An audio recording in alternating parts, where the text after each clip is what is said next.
Jio ஹாட்ஸ்டார்ல Tamil டப்பிங்கோட வெளிவந்திருக்கிற alien எட் series எப்படி இருக்கு அப்படிங்கிறது தான் இந்த ரிவ்யூல பார்க்க போறோம். ஸோ இந்த சீரியஸை பொறுத்தளவுக்கு ஒரு தரமான சீரியஸா எடுத்து கொடுத்துருக்காங்க. ஃபர்ஸ்ட் டைம் லைன் என்ன அப்படிங்கிறத தெரிஞ்சுக்கலாம். கரெக்டாக 2122வது வருஷத்தில் இந்த டைம் லைனை செட் பண்ணியிருக்கிறாங்க.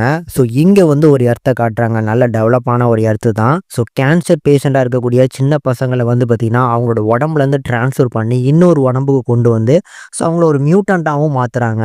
ஸோ இவங்க மனதளவில் ஒரு 10 வயசு குழந்தையா இருந்தாலும் ஸோ உடல் அளவில் ஒரு 18லேருந்து 20 வயசுக்குள்ள ஒரு உடம்புக்குள்ள மாற்றுறாங்க. மேலும் பயங்கரமான எபிலிட்டிஸ் பவர்ஸ் எல்லாம் இவங்கள்ட்ட இருக்குது. இப்படிப்பட்ட இடத்துல தான் வந்து ஒரு ஸ்பேஸ்ஷிப் வந்து கிராஷ் ஆகுது. ஸோ இந்த ஸ்பேஸ்ஷிப் வேற ஒன்றும் இல்லைங்க. ஸோ ஏலியன்ஸை வச்சு ரிசர்ச் பண்ணிட்டு இருக்கக்கூடிய அந்த ஸ்பேஸ்ஷிப் வந்து கிராஷ் ஆக அதுக்குள்ளே இருக்கக்கூடிய ஏலியன்ஸ் கிட்ட இருந்து இவங்க இதுக்கப்புறம் என்னெல்லாம் பண்ண போகிறாங்க அப்படிங்கிறத வச்சு தான் இந்த சீரியஸ் மூவ் பண்ண போகிறாங்கன்னு நினைக்கிறேன். இப்பொழுதைக்கு 2 எபிசோடு வந்திருக்கு. தரமாக எடுத்திருக்காங்க.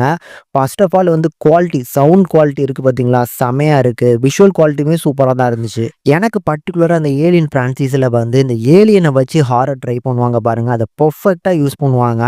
அது இந்த படத்துலையுமே நிறையவே நல்லாவே ஒர்க் ஆயிருந்துச்சு. நிறைய இடங்கள்ல ஸ்கேரியாகவும் இருந்துச்சு. அதனால கண்டிப்பாக பார்க்கக்கூடிய ஒரு மஸ்ட் வாட்சபிள். இது வரைக்கும் வந்த ஏலியன் ஃப்ரான்சைஸில் இது எனக்கு கொஞ்சம் பெட்டராகவும் ஃபீல் பண்ணேன். அதனால கண்டிப்பாக ட்ரை பண்ணி பாருங்கள்.